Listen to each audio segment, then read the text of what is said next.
वंदे मातरम। आज मैं आप सभी को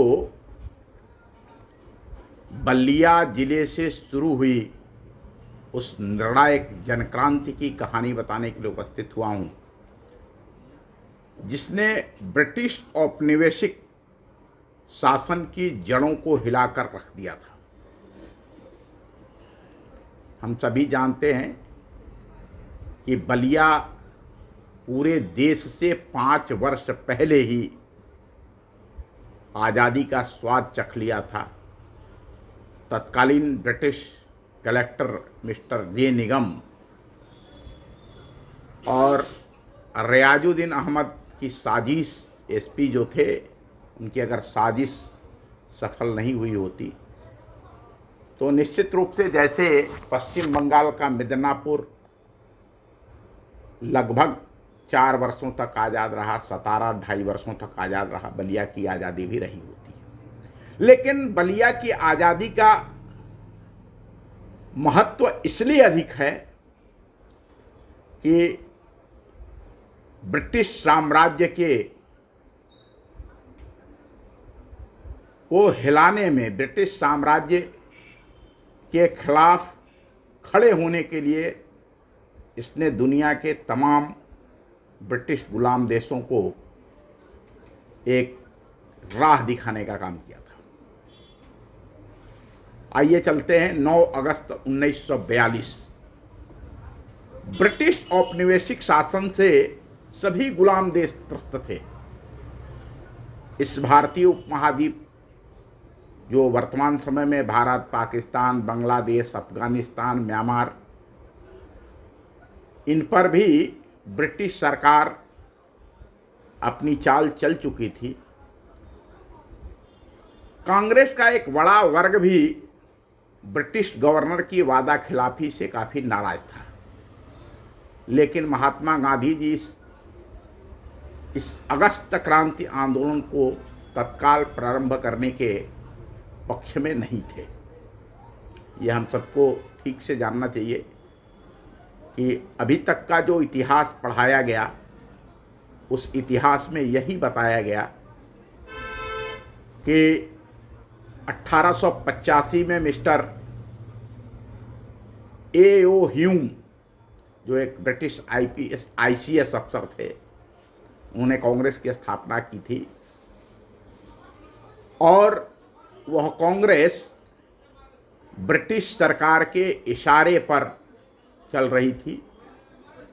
ये कहानी लंबी हो जाएगी, मैं आप सभी को सीधे उस अगस्त क्रांति की ओर ले के चलता हूँ, जिसमें बलिया ने अपने पराक्रम को दिखाया था।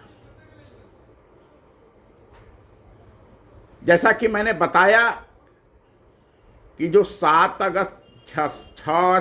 अगस्त को बम्बई, जिसे अब मुंबई कहा जाता है, में जो अखिल भारतीय कांग्रेस कमेटी की मीटिंग हुई थी, बम्बई की मीटिंग में जिस समय चर्चा चल रही थी, उसी समय दूसरी ओर दिल्ली के वायसराय की काउंसिल की मीटिंग भी हो रही थी दिल्ली के अंदर। 8 अगस्त 1942 को कांग्रेस वर्किंग कमेटी ने प्रस्ताव पारित किया और बहुमत से पारित किया। कांग्रेस के 13 सदस्यों ने इसके विरोध में वोट दिया था। इस प्रस्ताव का लबोलुआब यह है, जो प्रस्ताव पारित किया गया था, काफ़ी लंबा प्रस्ताव है, वो आप देख सकते हैं, अब तो विभिन्न पुस्तकों में भी उपलब्ध है, कि ब्रिटिश सरकार भारत की स्वतंत्रता की घोषणा करे और एक अस्थायी संयुक्त सरकार भारत के अंदर बनाई जाए। इस सरकार को यहाँ के किसान मजदूर वर्ग की भलाई के लिए विधान बनाने का अधिकार दिया जाए। वर्मा, मलाया, चीन, डच, ईस्ट इंडीज, ईरान और इराक को भी इस प्रकार का अधिकार दिया जाए। अन्यथा कांग्रेस कमेटी एक अहिंसात्मक सामूहिक संघर्ष आरंभ करेगी। यह 3-4 दिनों तक बंबई में चली अखिल भारतीय कांग्रेस कमेटी ने प्रस्ताव पारित किया था। इस प्रस्ताव पर अपना अंतिम भाषण देते हुए गांधी जी ने कहा कि मैं तत्काल इस आंदोलन को आरंभ करने की आज्ञा नहीं दूंगा और इसके संदर्भ में मैं वायसराय को अंतिम रूप से एक पत्र लिखूंगा, जिसके उत्तर की मैं 1 पखवाड़े तक प्रतीक्षा करूंगा।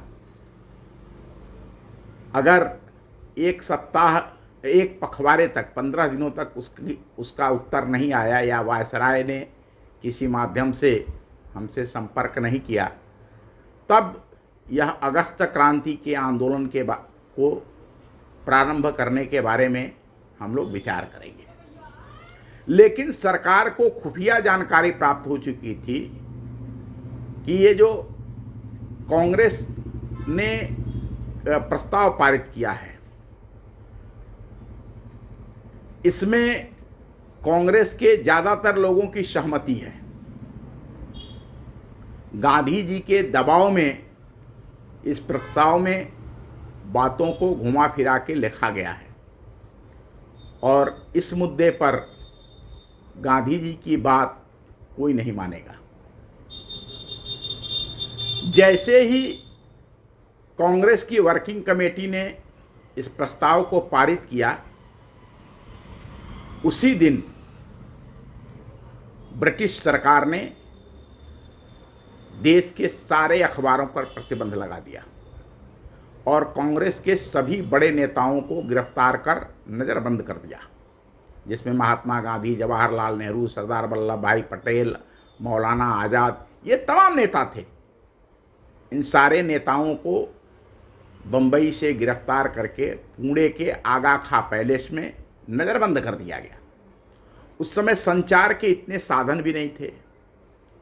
रेडियो पर जो खबर आई वह मात्र इतनी भर थी कि अल सुबह महात्मा गांधी, मौलाना आज़ाद, सरदार वल्लभ भाई पटेल, जवाहरलाल नेहरू आदि कांग्रेस के बड़े नेताओं को बंबई में गिरफ्तार कर लिया गया है। यह एक पसोपेश की स्थिति थी। यहीं से बलिया जिले के पराक्रम और पुरुषार्थ की कहानी प्रारंभ होती है, जो बलिया को ब्रिटिश साम्राज्य के विरोध विद्रोह का महानायक बनाती है। उस समय बलिया शहर के अंदर केवल 2 लोगों के पास रेडियो थे। बिजली भी नहीं रहती थी, रेडियो का लाइसेंस हुआ करता था। लेकिन इस खबर को कुछ लोगों ने सुन लिया था और कानों कान यह खबर आग की तरह से इस शहर के अंदर फैल रही थी कि बंबई के अंदर कांग्रेस के नेताओं को गिरफ्तार कर लिया गया है। रेडियो पर यह खबर आई है।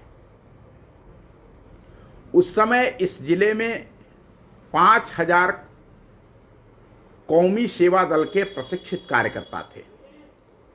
लेकिन लखनऊ के कांग्रेस नेताओं ने अभी कुछ ही महीने पहले सेवा दल के कप्तान महानंद मिश्र, उप कप्तान श्री राजेश्वर तिवारी और श्री विश्वनाथ चौबे, श्रीपत कुंवर सहतवार के, इन तीनों लोगों को हटा करके और परमेश्वर पांडे को कप्तान नियुक्त कर दिया था, जिससे सेवा दल के कार्यकर्ता नाराज थे। वह कांग्रेस के किसी आंदोलन में भाग लेने के लिए तैयार नहीं थे। इधर कांग्रेस के जिलाध्यक्ष चित्तू पांडे, राधा मोहन सिंह, महानंद मिश्रा, ठाकुर जगन्नाथ सिंह, ये ऐसे जो सारे नेता थे, वो सारे नेता जेलों के अंदर पहले से बंद थे। जो बचे खुचे नेता थे उनकी भी गिरफ्तारियां हो चुकी थी। अर्थात जिस समय बलिया में 42 की क्रांति प्रारंभ हुई, उस समय कांग्रेस का कोई भी बड़ा नेता बाहर नहीं था, सब लोग जेल के अंदर थे। बलिया शहर में उस समय कांग्रेस के नगर मंत्री थे उमाशंकर सोनार। जिनको उमा शंकर सिंह भी लिखा गया है, उमा शंकर सिंह सोनार भी लिखा गया है। और दूसरे एक छोटे से कार्यकर्ता थे 17-18 साल के युवा सूरजलाल। अब जब रेडियो की खबर इनको मिली तो इनको भी समझ में नहीं आ रहा था, चूँकि सूरजलाल की उम्र कम थी और उमा शंकर सोनार जी थोड़े समझदार थे, तो वो इस खबर की पुष्टि करना चाहते थे कि आखिर सच्चाई क्या है। लेकिन इस खबर की पुष्टि नहीं हो रही थी। लेकिन सूरजलाल का खून गर्म था और वह इसके लिए पूरी तरह से तैयार थे कि आंदोलन शुरू करना चाहिए। यही बलिया में अंग्रेजों भारत छोड़ो आंदोलन की शुरुआत थी और सेनानी उमा शंकर सोनार जिनकी प्रतिमा ओक्टेनगंज चौराहे पर लगी हुई है और अमर शहीद सूरजलाल जो पुलिस की पिटाई से शहीद हो गए थे, इन लोगों ने आंदोलन की इस आग को शुरुआत किया।